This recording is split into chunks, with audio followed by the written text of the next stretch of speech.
¿Sabían que muchos de los que creen que son indocumentados podrían, de hecho, legalmente decir que no son ilegales? Tiene bastante tiempo que he querido hablar sobre esto y hoy que es sábado nos estamos dando tiempo de esto que es bastante importante porque si se supiera todo lo que les voy a contar hoy, créanme que medio sistema migratorio de los Estados Unidos se iba a caer a pedazos. Vamos al grano, porque esta no es una opinión nada más mía. No es algo que solamente yo diga. Ya hemos visto muchas pancartas, el clásico, nadie es ilegal en tierra robada.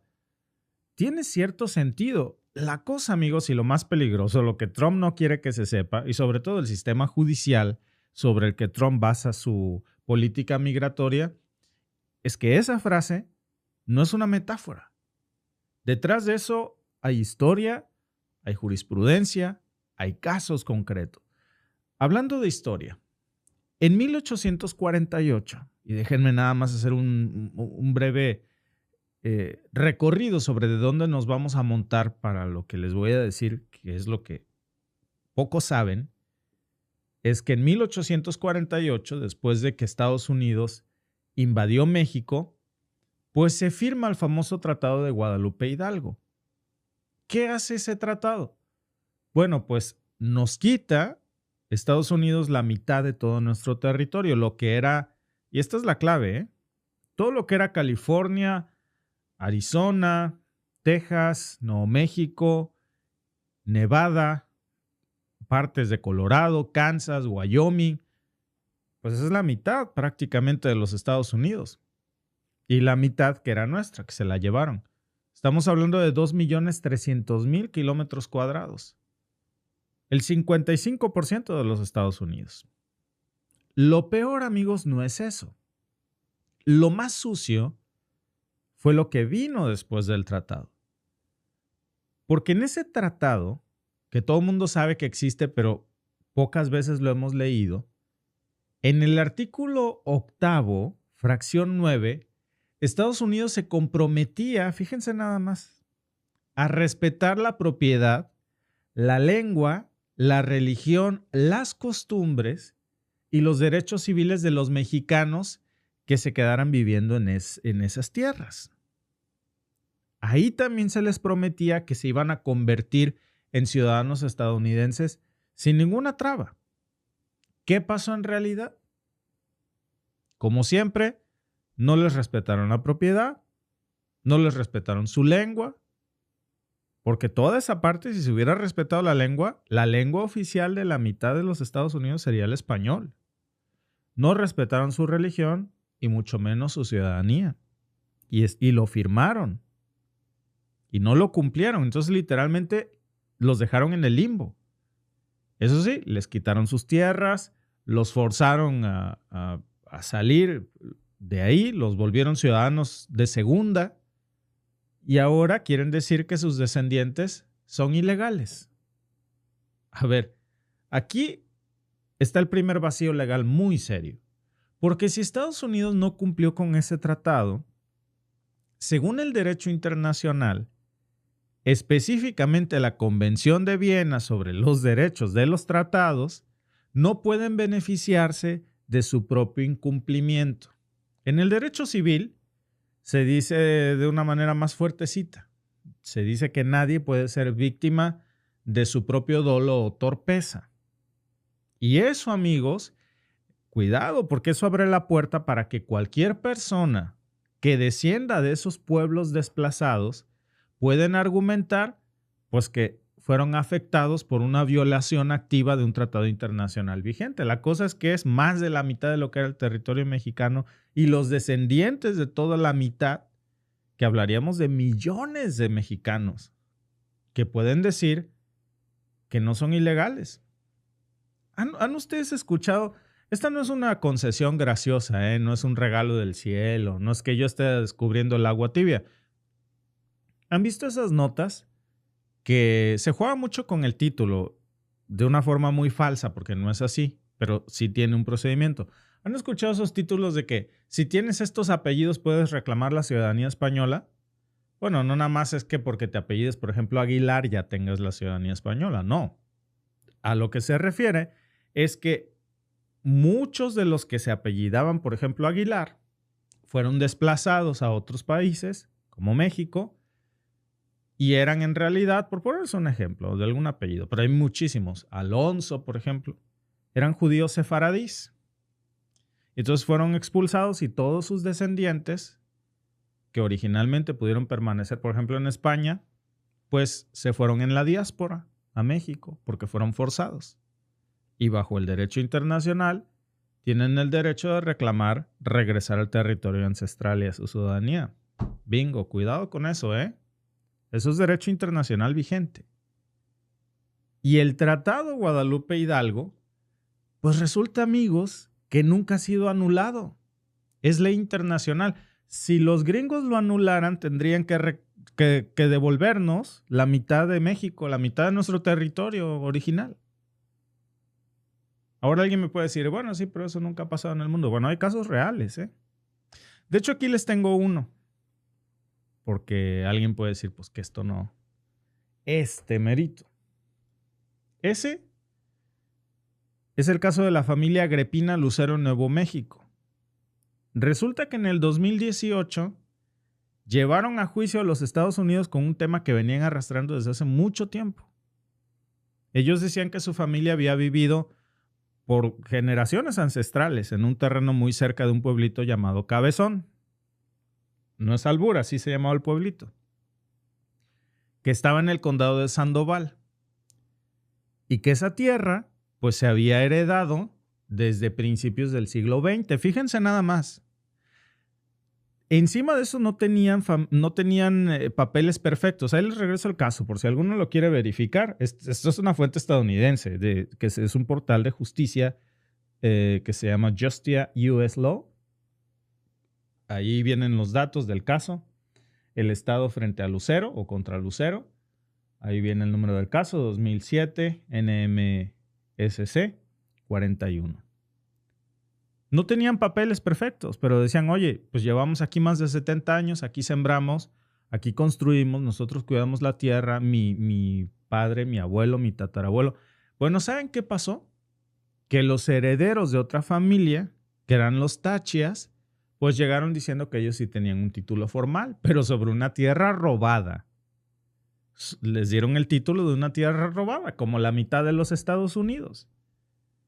Resulta que entonces los Lucero presentaron su defensa diciendo que esa tierra era parte de lo que históricamente les correspondía y que todo venía de una de esas reclamaciones chiquitas del siglo XIX de las llamadas Smallholding Claims. Ahí me regreso un poco para que el que lo quiera revisar, porque no vayan a decir que de cuál fumé. No, ahí está el caso.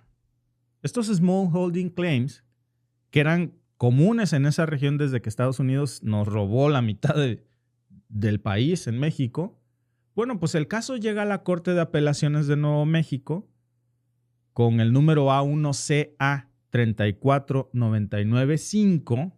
Los jueces revisan todo, fotos viejas, testimonios, registros a medias, y aunque reconocieron que la familia Lucero sí había estado ahí por mucho tiempo, terminaron fallando en su contra. ¿Por qué? Porque no tenían una propiedad perfecta, como la que se exige en los tribunales estadounidenses. O sea, no bastaba vivir ahí toda la vida. No bastaba tener árboles plantados por los abuelos, ni que toda la comunidad los reconociera como dueños. Les faltaba el papel exacto. Y eso, amigos, es brutal, porque cuando Estados Unidos se quedó con esas tierras, ojo, porque van a ver cómo todo se les revierte, cuidado. Cuando Estados Unidos se queda con esas tierras en 1848, pues muchas familias mexicanas fueron desalojadas, sin compensación. Nos quitaron el derecho a registrar formalmente nuestras propiedades, nos robaron todo. Y este tratado, el Tratado de Guadalupe Hidalgo, prometía que se iban a respetar nuestros derechos. La realidad es que no. La mayoría lo perdió todo. Y ahora, pues más de un siglo después, esas mismas familias intentan recuperar lo que fue suyo y los juzgan como si fueran invasores. Ese es el caso. Pero ese nada más es uno. Y representa miles de personas. Gente con raíces muy profundas, con historia muy documentada, que hoy no solamente pueden reclamar, sino que encima se les considera ilegales en su propia tierra. Ahora, vamos con el segundo punto. que es el derecho indígena. Porque muchos de los inmigrantes a los que Trump llama ilegales no solamente son mexicanos, resulta que son indígenas, americanos de a de veras, no como Trump que viene de Europa, sus ancestros, no, de toda la vida de este continente, no invasores, no saqueadores, hablamos de gente que ha sido de aquí siempre, que son yaquis, que son zapotecos, que son mixtecos, mayas, purépechas, totonacos, pueblos originarios, que tienen miles de años de historia, antes que siquiera Estados Unidos inventara una frontera, o México, o Canadá, o Chile, o Venezuela, antes que todo eso, antes que siquiera existiera Estados Unidos, antes de que existiera la frontera. Bueno, hay varios casos aquí, ¿eh? El caso de los Tohono O'odham, que ahí se los voy a poner más en otros casos, en donde la corte, eso sí, ya lo reconoció, en Arizona y también en Sonora. Es una comunidad que no sé si ustedes lo sepan, pero que después de pelearse mucho, les dieron el derecho a cruzar libremente en la frontera entre México y Estados Unidos. Para ellos no aplica la frontera. Para ellos no importa que hayan nacido de un lado o del otro, ellos son de los dos lados. ¿Por qué? Porque se reconoció legalmente que su nación fue dividida artificialmente. Su nación, que existía antes que la nación de Estados Unidos y la de México. ¿Y eso cómo aplica? Pues muy simple, porque si una comunidad puede cruzar por su historia, a ver amigos, el precedente, ahí está, ya está creado. Y eso significa que otros pueblos indígenas también pueden tener el derecho de decir lo mismo. Derecho. Porque hay más casos, ¿eh? No nada más está ese. Hay otro caso en Texas también, de otra comunidad que se llama Kickapoo. Una comunidad que tiene un estatus legal de tribu binacional. Es tanto mexicana como estadounidense. Y tienen viviendas en los dos lados. Van y vienen. Ellos no necesitan visa. Ellos no son ni ciudadanos estadounidenses ni mexicanos. Ellos son Kickapoo. Y no son ilegales. Son originarios. Y ambos gobiernos los reconocen. Y si alguien es descendiente de una de estas comunidades, o si alguien, o si miles o millones de nosotros somos descendientes de toda la vida del territorio que nos robaron, y si migró sin que tenga una raíz legal que le dé más derecho que estar en los Estados Unidos, que el mismo derecho que tuvo Trump, que su abuelo era un inmigrante alemán, él sí es un invasor, porque él no es de aquí. Su familia nunca ha sido de aquí, de América. Él llegó desde el otro lado del continente. Nosotros ya éramos de aquí. Muchos de nosotros desde antes de que esto existiera. Mezclados también con migración. Y ahí viene el punto. Porque muchos realmente no saben que en realidad los llaman ilegales sin serlos. Y que pueden tener un argumento de defensa real contra la deportación. Tercer punto. Y ojo con este que les voy a decir porque no quiero que se malinterprete como si yo estuviera dando una invitación para hacer esto, ¿eh? Terminen, por favor, denme la oportunidad de terminar mi argumento, porque el primero puede sonar como un truco legal ahí, como para decir, oigan, aprovechen esto. No. La ley migratoria de los Estados Unidos es una realidad, ¿eh? Bajo la ley migratoria de Estados Unidos, no es un crimen cruzar por primera vez la frontera sin papeles. Es en serio. No es un delito penal. Que yo estoy peleado con esto de que se le llama los delitos penales, porque por lo menos en México los delitos son por defecto penales, pues son punitivos. Pero cruzar la frontera de los Estados Unidos no es un delito. Para ser más explícito, un delito penal, aunque para mí es una redundancia. ¿Qué es entonces si no es un delito cruzar la frontera ilegalmente? Es una infracción civil. Es como pasarte un alto, como pasarte el semáforo en rojo. ¿Cuándo viene el delito? El delito viene si te deportan y luego vuelves a entrar. Pero si es la primera vez, técnicamente no eres un criminal. ¿Por qué les digo esto? Ojo, no les digo para decir, no es un delito, vayan cruzando. No. A ver, esto lo dice la propia sección 1325 del título 8 del Código de los Estados Unidos, que dice específicamente que no es un delito. Y aún así, y la razón por la que les comento esto es porque a pesar de que es una infracción civil, los tratan como criminales, sin base legal, ¿eh? Y esto sí hay que aclararlo. Porque a pesar de ser una infracción civil, Donald Trump está encerrándolos, hace una policía, que es ICE, para delitos civiles, los encierran, los humillan, los deportan como si fueran asesinos. Los tratan como delincuentes. Es como si te hicieran todo eso por pasarte un alto en los Estados Unidos.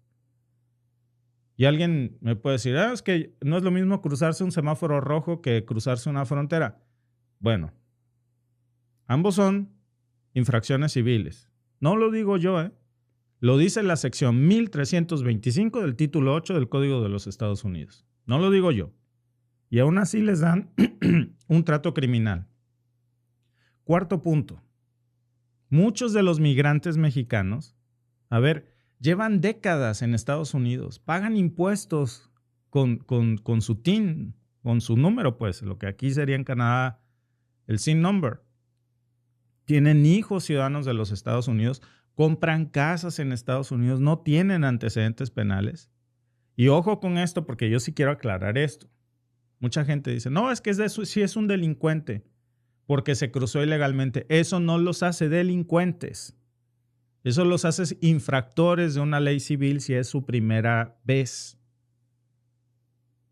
Hay que ser muy claros en eso. Porque cuando dice Donald Trump criminales ilegales, es un tonto que no sabe lo que dice, que se meta a estudiar derecho o que estudie la propia ley del país que gobierna. Porque si un inmigrante cruzó por primera vez, eso no lo hace ni un criminal y no necesariamente un ilegal, porque ya estamos viendo varios recovecos. Una infracción civil no te vuelve un criminal. Y el trato que les da es un trato de un infractor penal y no civil. Pero bueno, con todo esto, la ley migratoria les permite, por la propia legislación estadounidense, que si llevan más de 10 años en los Estados Unidos con buena conducta, pues poder arreglar su situación. Y aún así va la deportación.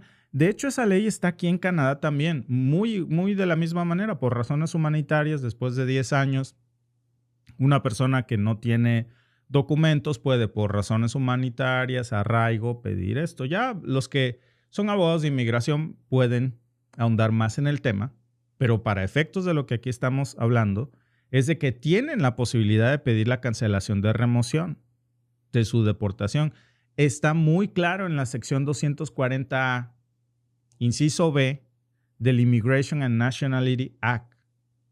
Y cada año, a pesar de que ahí está, miles de personas lo consiguen, pero no muchos lo saben. No se dice. ¿Por qué? Porque Trump no quiere que todos lo sepan. Porque si se sabe, el sistema migratorio colapsaría. Aquí en Canadá eso también está y funciona. Yo tengo muchos amigos, bueno, al menos yo creo que unos 10 o 12, que ha sido su situación, que no tenían documentos legales aquí en Canadá y con el paso de los años, no necesariamente ha sido una regla de 10. Yo conozco a alguno de 8 años que empezó ya que por el tema del arraigo, de que aquí nacieron sus hijos, de que nunca se condujo con deshonestidad, que no tenía pero sí ni una multa de tránsito, que siempre pagó impuestos, etcétera. Colaboró con la comunidad, tenía una religión en la que estaba integrado con la comunidad, etcétera, ¿no? En Estados Unidos muchos no saben esto, porque si lo supieran, pues las políticas de Trump colapsan, porque hay gente que lleva 10, 12, 20 años. Y ahora agárrense, porque hay jueces que sí han frenado deportaciones usando el argumento del arraigo histórico. De hecho, hoy tuvo un terrible revés Donald Trump, bueno, mejor dicho ayer, y vamos a hablar de eso más tarde. Un revés histórico, de 7-2 en la Corte de Justicia. Pero, porque de eso vamos a hablar más tarde y eso merece un análisis especial, hay casos muy concretos. En California, por ejemplo, aquí les vuelvo a poner varias de las fuentes que estamos citando y varios de los casos de estudio para que ustedes lo chequen. Pero hay un caso de California del 2014 en donde un juez suspendió la expulsión de una mujer que, es lo que yo les comentaba hace rato, era una mujer mixteca. que llevaba más de 15 años en los Estados Unidos, tenía 3 hijos que eran ciudadanos estadounidenses. ¿Qué dijo? Pues que su comunidad pues la había desplazado por conflictos históricos. ¿Cuál fue el argumento clave? ¿Cómo gana su caso? Porque su permanencia no era una amenaza para la sociedad, para los Estados Unidos. Y porque si la expulsaban, pues violaban el principio de proporcionalidad legal de sus propias leyes. Y más allá de eso, hay otro principio, que es un principio que viene desde los códigos franceses que se llama non-refoulement, que también lo tiene Estados Unidos. En el artículo 33 de la Convención sobre el Estatuto de Refugiados, en donde dice que por principio ningún país puede devolver a alguien a un lugar donde corra el riesgo su vida o su libertad. Y esto, por cierto, es lo que está violando Donald Trump en el caso de Kilmar Ábrego. Está violando este principio que debería de proteger en base al Estatuto de Refugiados. Aún así, lo ignora y se está metiendo en un problema gravísimo. ¿En cuántos estados de México los inmigrantes se van porque tienen problemas con amenazas pues, de muerte por los grupos organizados? Yo leía una nota tremenda de esta semana de un agente de la extinta policía, una parte de la Policía Federal en tiempos de Peña Nieto, que en un helicóptero, se derrumbaron el helicóptero porque ese helicóptero iba detrás de un prominente líder de uno de los cárteles. Sobreviven de ahí varios agentes de la Policía Federal. Uno de ellos que sobrevive con el rostro quemado y muchas quemaduras. 10 años después, lo asesinan esta semana. Increíble, increíble. ¿Cuántas personas no huyen porque su vida está en riesgo y que no pueden regresarlas al lugar de donde salieron? Gente pues, de Guerrero, de Michoacán, de Zacatecas, puede ser de cualquier lado, digo. También de El Salvador, como el caso de Kilmar Ábrego, ¿no? También hay pues quienes los llevaron desde niños que no sabían ni siquiera que estaban cruzando una frontera sin documentos. Ellos no tomaron la decisión. Ellos solamente crecieron en los Estados Unidos como cualquier otro niño. Los famosos Dreamers. Tienen un programa específico que sacan en tiempos de Obama, el DACA, y bueno, pues con eso de alguna manera los protege. Trump intenta también cancelar esto. Lo hizo desde la administración pasada. Afortunadamente en el 2020, pues la Corte Suprema de los Estados Unidos le da revés. Le dice que no puede hacer eso con los Dreamers. Y bueno, afortunadamente ahí están. Yo tengo sobrinos, sobrinas que son Dreamers, que están bajo el programa DACA. Y ahí tienen ustedes otra prueba de que incluso la Corte reconoce que gente como Donald Trump debe tener límites. Y que también los inmigrantes tienen derechos, incluso los que no tienen una situación legal establecida. Un dato más. Hay inmigrantes, amigos, y esto pocos lo saben, que son descendientes de quienes pelearon por Estados Unidos. A ver, en guerras como Vietnam, en Corea del Norte, o que sus hijos son soldados. Mexicanos que no tenían ciudadanía, pero que fueron reclutados. Y que sus hijos, pues ahora están en proceso de deportación. Cuando sus papás fueron a lo mejor hasta héroes de guerra. ¿Cómo justifican eso? ¿Qué clase de reciprocidad hay con un héroe de guerra? Por si fuera poco, en muchas ciudades de los Estados Unidos también se pueden obtener licencias de conducir, les pueden dar seguros médicos, le pueden dar matrícula consular, pueden pagar impuestos con documentos alternativos. Todo eso no se puede hacer aquí en Canadá, ¿eh? Canadá es más duro en ese aspecto. Si una persona no tiene una situación legal, no puede sacarse un número como lo que sería el TIN en los Estados Unidos, un SIN number, un RFC, pues. Aquí no pueden pagar impuestos, no pueden sacarse una hipoteca. En Estados Unidos sí. Y entonces, cuando vemos esto en Estados Unidos, pues quiere decir que son legalmente útiles porque les sacan los impuestos, pero también los vuelven desechables. Y Trump lo sabe. ¿Y qué pasa con las casas que ellos compran? Porque el sistema les permite comprar esas propiedades, por ejemplo. ¿Qué pasa con el dinero que ahí tienen? Por eso dice que va a deportar a millones, porque necesita el miedo. Porque si todo esto se supiera, si más gente lo supiera, pues muchos de estos inmigrantes, muchos tienen bases legales, en muchas razones. porque tienen arraigo histórico, porque tienen el derecho de estar ahí, porque ya tienen más de 10 años, por lo que ustedes quieran. Y entonces se cae todo el argumento de sus redadas, de sus narrativas, etcétera. Si más personas supieran sus derechos y que no son criminales sino infractores civiles y que tienen derechos también bajo el sistema de derecho internacional, pues esto cambiaría. Y eso, amigos, está no nada más en algo que yo opine. A ver, claro que muchos no quieren que esto se sepa, pero no es algo que yo invente. Ahí lo pueden ustedes ver en los fallos judiciales, en los tratados, en las cortes, en los códigos legales, en el derecho internacional. Trump es el único que quiere negar esta realidad y este derecho de millones de mexicanos y de hispanos. Entonces yo creo que es muy importante, amigos, que la próxima vez que alguien le diga a alguien indocumentado o ilegal, primero hay que preguntarle si conoce el artículo 8º del Tratado de Guadalupe Hidalgo. Primero hay que preguntarle si conoce el Estatuto de los Refugiados. Primero hay que intentarle si conoce la diferencia entre una infracción civil y un delito del orden penal en los Estados Unidos. Porque tan ilegal es el que cruza una frontera por primera vez que el que cruza un rojo en los Estados Unidos. No le puedes dar un tratamiento punitivo a una persona que tiene una infracción civil. Sin embargo, abusa de la ignorancia. Gracias por vernos.